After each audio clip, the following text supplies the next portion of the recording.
In this discussion, we talked to Anjali Bansal, the founding partner at Avaana Capital, to explore how she's building a climate focused VC fund, the current fundraising environment, how ESG is faring, the temptations of greenwashing in 2023, how she's building out a portfolio, LP's considerations towards sustainability, and whether there's an avalanche of capital coming into India with regard to the climate space, and more. Shrija, as always, an absolute pleasure to be with you and delighted to be here with you and share some thoughts. I think let's sort of begin with something which is very important. I was going through a report by Bain and Company. It essentially is the LP's report and how they're embracing the ESG considerations into private equity. And for the benefit of the viewers, I think it's important to sort of talk a little about the report here. It basically says that LPs are now embracing ESG integration at increasing rates as implementation, awareness, and mobilization have passed the tipping point. In fact, in the LP survey, and there's sort of some data to show here, where they talk about that, interestingly, about 70% of the surveyed LPs say that the organization's investment policies include an ESG approach. 85% of the surveyed LPs said that the ESG investment policy fully or partially has to be implemented in private equity, and about 26% of private equity assets under management affected by surveyed LPs with an ESG investment policy implemented in private equity. So what appears to me that ESG has moved from a good to have, a good PR, a good sounding statement to a must-have consideration from the LPs. Can you give me an on-the-ground sense of how LPs are looking at ESG? I think you've asked such an important question. So let us unpack this a little bit. First of all, what is the definition of ESG? ESG as a framework came about, really it is more relevant to large companies, listed companies. In the listed company universe, the large institutional investors, pension funds, BlackRock, for example, being a leader in that, said that it is important for companies to not just create profit, but to create profit responsibly, and hence have environment, social, and good governance considerations. So ESG typically has been a post-fact measurement. It has then become a filter, not post-fact, but upfront filter, for seeing what companies are doing on environment and being responsible, on being socially just, equitable, and responsible again, and having good governance. So if you split all of that up, it makes actually absolute sense. And what you're seeing in the LP report is now coming into private capital as well. Large institutional LPs. And increasingly now, and I'm very happy to share that some of the more evolved family offices and foundations are putting an ESG, I'm going to put ESG in quotes because it's very important to define what it all means really.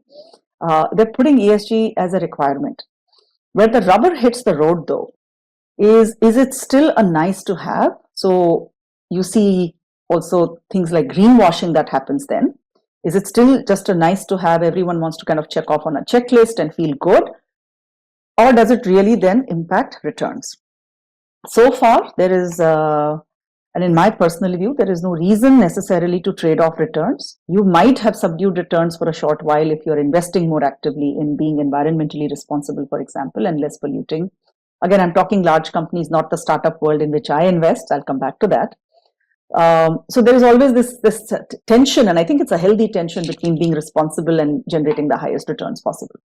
So I think the next question for LPs should be, I hope in the next survey, that how many points of return are you willing to trade off?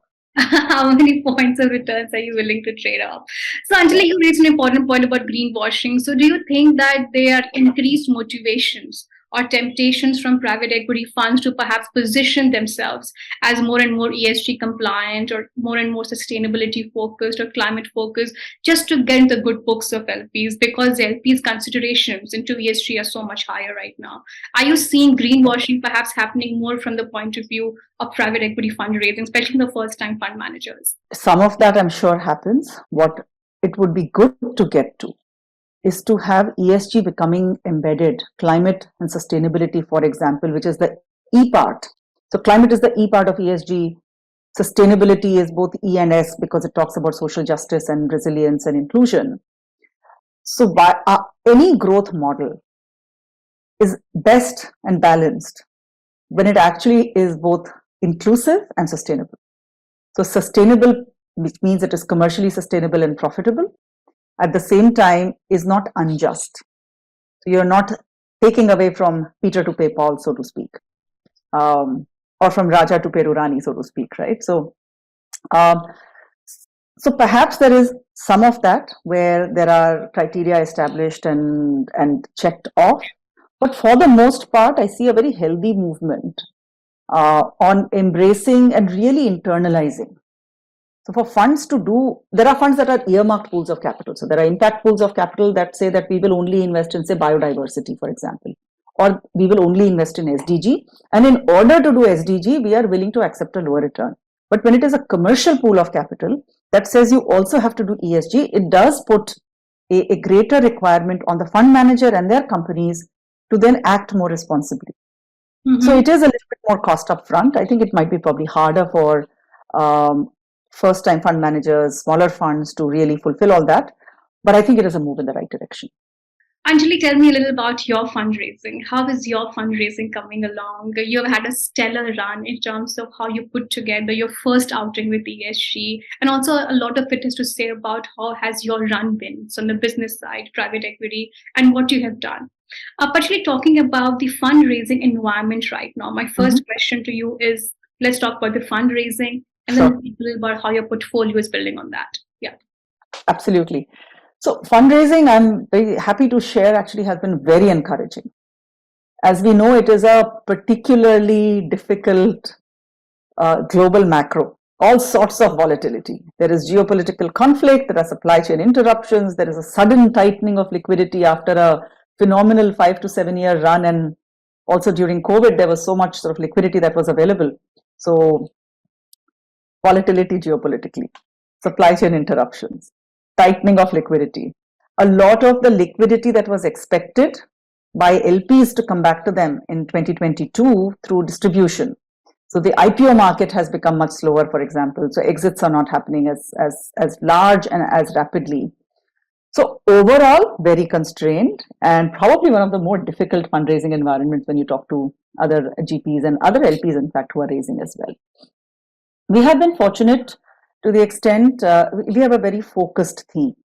So Avaana Climate and Sustainability Fund, which we launched last year, we are not doing also climate. We are doing only climate. It's a monoline and that's it's very climate. So it's very aligned. It's a very focused theme. We have a team with deep expertise in this space, both as operators as well as investors, and a very long track record. So as a team, we are a very experienced team. We have seen many cycles.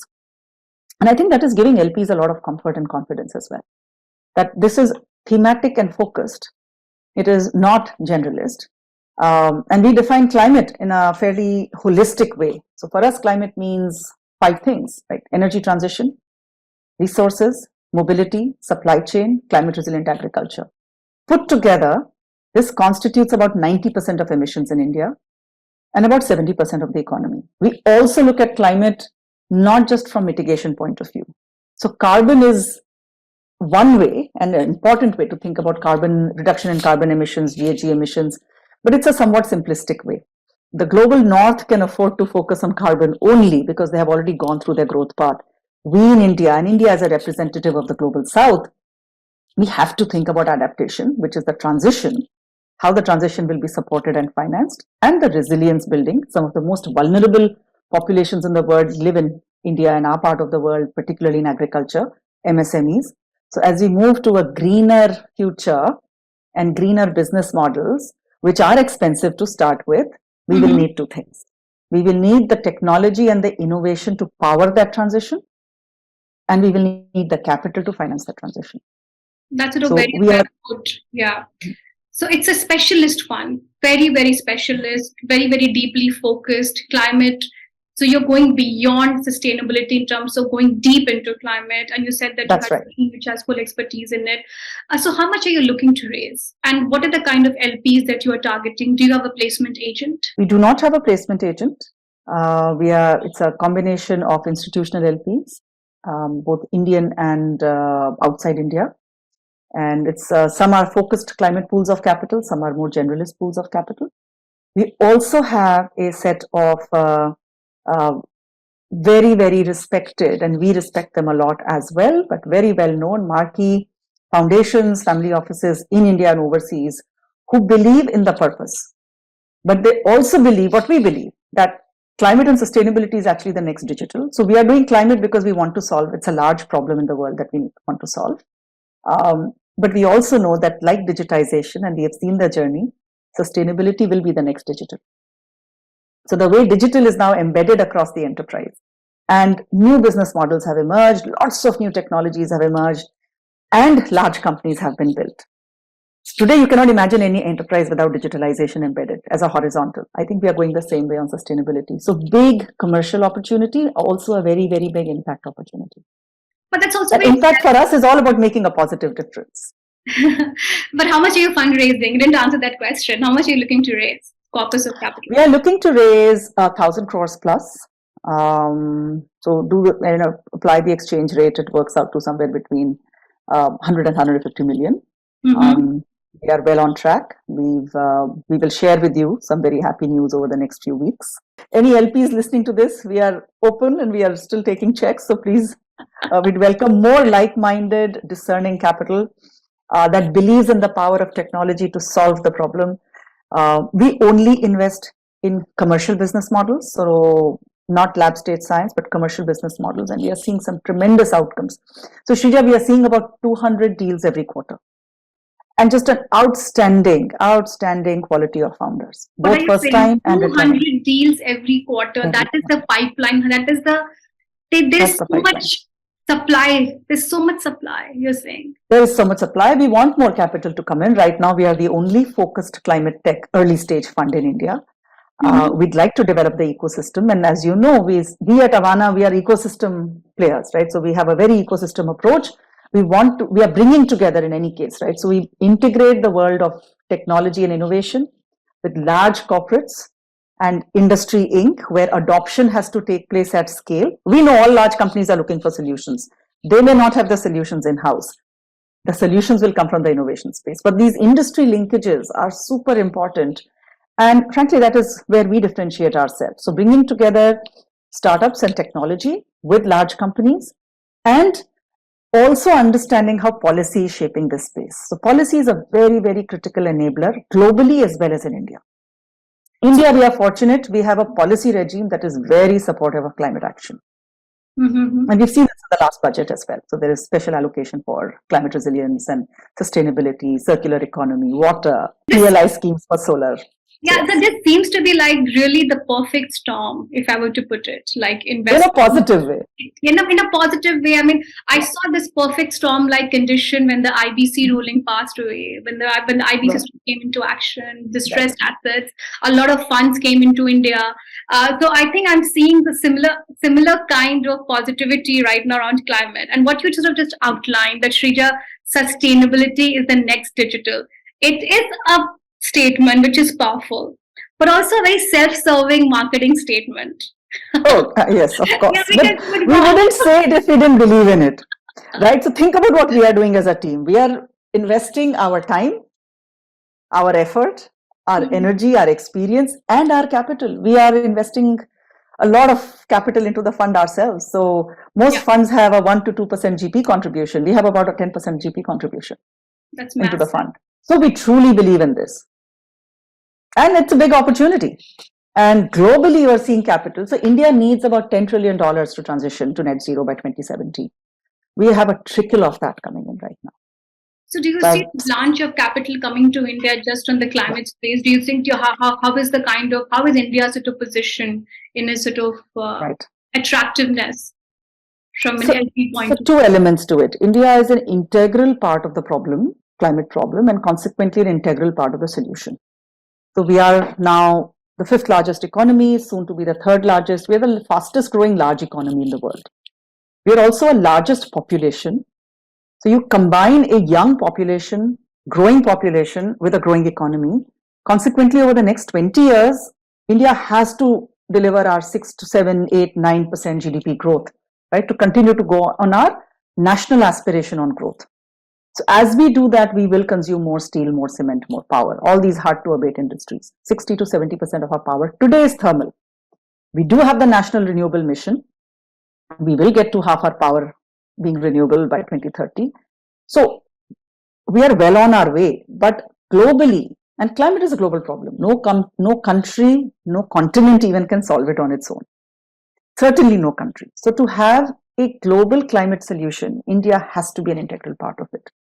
The good news, as an investor for us, the good news, we are here. We could be anywhere in the world, right? We are choosing to be here because, of course, we are Indian and patriotic. The good news is that India has a tremendous amount of momentum on innovation right now. Our young population is technically skilled. We have the most evolved, cutting-edge digital infrastructure in the world today. So just as we have leapfrogged on digitization and building UPI and Aadhaar and now ONDC, which I'm involved with, we will also leapfrog on climate and sustainability. There are solutions that will be developed in India, and we are seeing some of them already. We are seeing solutions being developed out of India that are relevant not just for solving for India, but for the world. And really, if you can solve for 1 billion poor people with our complexity, our diversity, and massive spread on disposable income and affordability. In India, any solution has to be affordable, consequently frugal. So if you can solve for that, you can solve for anywhere in the world. Okay. So the solutions we develop in India are going to be relevant. And that is why India is integral. India is critical to solving the global climate problem, and hence capital has to come into India. A lot of people are working on that, right? Bringing most of that will initially come into large scale, say solar projects or infrastructure type projects in terms of quantum of capital. But we do need to bring in more innovation capital also into India. So what you are trying to tell me is that you're not looking at the traditional sort of the solar or the infrastructure heavy kind of investing. You are more into climate tech kind of solutioning, and you're trying to build that ecosystem. And that brings me to an interesting point here. Perhaps COVID was the timeline where there was an easy supply of capital. Interest rates were lowered. We were practically in a zero interest rate regime, right? But there's too much capital available. Perhaps now that cycle seems to have reversed. Now there's a revival of the infrastructure cycle. More annuity-seeking income is coming to the door. Perhaps every 3 years, a cycle reverses. The COVID 19 to 21 was perhaps a technology cycle, and very well put, because the capital was so cheaply available. You think that the technology cycle seems to be not so much in favor right now, just the way the economies are growing. So technology cycle is just as vibrant and active. Capital may seek different types of asset classes right now. So that's a different point. In India, let me take India as an example. 70 to 90% of the infrastructure that will exist in 2047 when we turn 100 does not exist today. So that much infrastructure has yet to be built across sectors. Consequently, it will require capital. It will also generate returns. So a lot of capital will go there. Now, the other point you made is, will capital seek safer annuity type returns? Certainly, when that is a clear outcome of rising interest rates and so on and so forth. But technology and innovation never goes away. And the stage at which folks like us invest, Avaana, we invest in early stage, right? So pre-series A, series A, check sizes are small. And as you know, cycles will always turn, but check sizes are small. You can start seeding companies. And we are also very disciplined in our follow-ons. We reserve about 60% of our capital for follow-ons. So we are able to stage gate the risk, keep supporting our companies as they grow. And that's very important, right? Companies as they grow, sometimes when you have these lull periods, require more support. So we are reserving more capital to support our companies. But I don't see it as a movement. Perhaps the frothiness and the velocity might reduce, but that's not entirely a bad thing. Which is good for you, in the sense valuations will just get much more realistic. Yeah. More realistic, and it also gives companies, actually it's a healthier approach, it gives companies more time to grow into their valuations. When companies raise a lot of money at very high valuation very early, then the bar to meet to justify that valuation or an uptick in the next round, and we've all seen this over the last few years, right? That bar is much higher. Yeah. Interestingly, we will see a coincidence this time now, and even if you think about all the infra cycle taking off, the new infrastructure that is being built or refurbished, so both gross new and net new, will require more technology. So there's such a focus on better, more sustainable built environment. So even in construction technologies, there will be new materials. Green cement we're talking about green steel. We'll think about energy and more renewable sources of energy, less carbon intensity in the manufacturing process, whether it is, again, like I said, in energy or raw materials or process itself, transportation and logistics, cement. So all of this will require new technology. So in fact, technology for infrastructure and technology for climate and sustainability across the board will continue to see a strong resurgence along with the infrastructure cycle. Okay. So I think I understand what you're trying to tell me is that perhaps technology will be the enabler in the underlying building of infrastructure assets. So there will be two distinct pools of capital. So while you see the pension, annuity seeking income, there will not be dearth of capital coming to more technology style assets also. Right. As long as they're aligned with the overall mission and agenda for capital providers. What about the valuations? Do you think that there's some kind of sanity sort of coming in with what has sort of unraveled in the past 6 months, just in terms of the Fed's hawkish stance, just in terms of the interest rate, kind of where it is right now, and just in terms of kind of some bit of news coming from all sorts of unicorns, right? So do you think that has sort of led to some bit of softening of valuations? I think valuations are a somewhat subjective matter, particularly for private companies. I think the public markets are a great leveler, and it all becomes apparent and clear at that time. And certainly in less liquidity, less capital available, valuations do settle, and the companies are also tightening their belts, as you have mentioned. Again, in the early stage, we are not seeing, and particularly in climate and sustainability, we are still seeing sort of healthy valuations. So it's not that they're low, but it's not as frothy as it was. Okay. Tell me about your portfolio companies now, Anjali. How about they sort of shaping up? What are the breakout companies there? First, we'll talk about the good part, and then perhaps we'll talk about the challenging bit also a little bit. Sure. Yeah. So we have a number of amazing companies. And I think it is, for us, it is a privilege to get to work with phenomenal founders who are solving very large problems. And it is our approach to working is also a very collaborative, supportive approach to helping build the business, not just provide capital. And we are able to do that given our expertise, our experience on the team, as well as our overall network. We are able to bring in industry expertise, industry connect, revenue acceleration, and over a period of time, even helping with future fundraisers and so on and so forth, right? So I think some of our companies that have done exceedingly well, Pharmart is an example. Pharmart has built the most of asset-light, agile, frugal operating system for procurement of staples. So Alek and Mehtab, phenomenal founders, very disciplined, built close to about 3 million farmers now on the platform, and EBITDA break even. So very, very positive. We have companies like Alpha Vector, and I mentioned earlier that there are companies, a lot of our companies actually producing in India, solving for India, that's their mission, but they're also finding that there are global business opportunities. So Pharmart has already started exporting to Dubai. They're setting up in the Middle East. Alpha Vector is a cycle company and has brought the entire manufacturing into India. So the real Make in Bharat, Atmanirbharta, with very strong design and engineering intensity into the bicycles.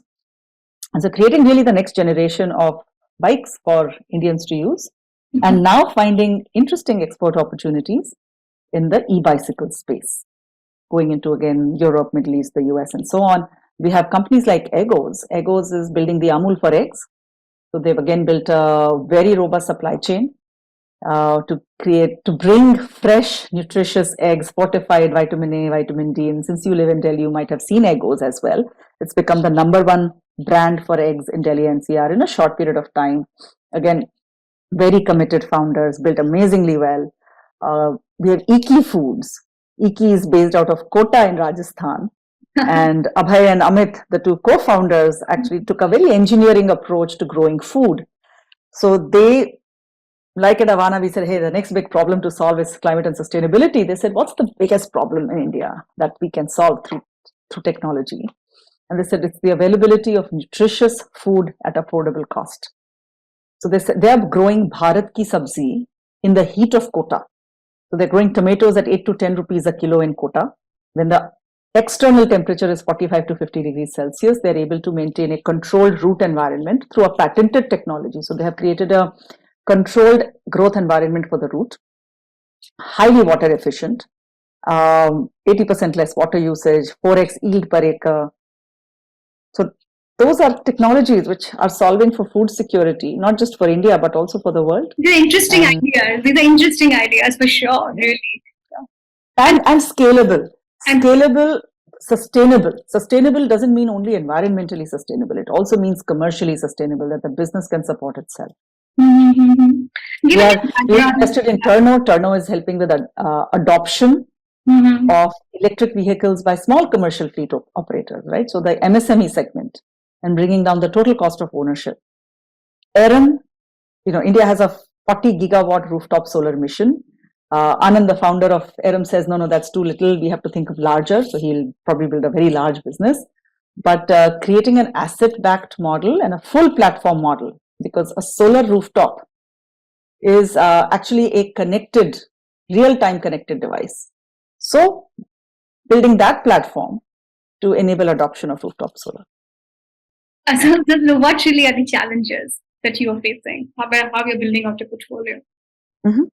So challenges are, we all like science a lot on our team. So for us, one of the things that we have to continuously filter for, that is this commercially ready yet? Sometimes deep tech, and we invest in both product innovation and process innovation. Process innovation is low hanging fruit. Product innovation is really more competitive, is more distinctive and differentiated, but can have a longer gestation. Fortunately, we've seen those cycles in our team, so we know how to support those companies. So challenges are picking right, as always. We see a lot of very, very good ideas. So being discerning, picking right. Fundraising, which is continuing, is a journey, but again, fortunately, we have been well supported. So that continues as well. And then really working with our companies to help build value inside the company. Mm-hmm. I think one of the other advantages of getting into a space like this is also for the fact that I don't necessarily think that it's a winner takes all kind of strategy. That a lot of business models which came in the past, especially which centered around e-commerce, that some of those were really about the network effect model. It's like, maybe I'll bet with the number one or number two, no matter what the burn rate is, as long as I'm betting on number one, number two, I'm being taken care of.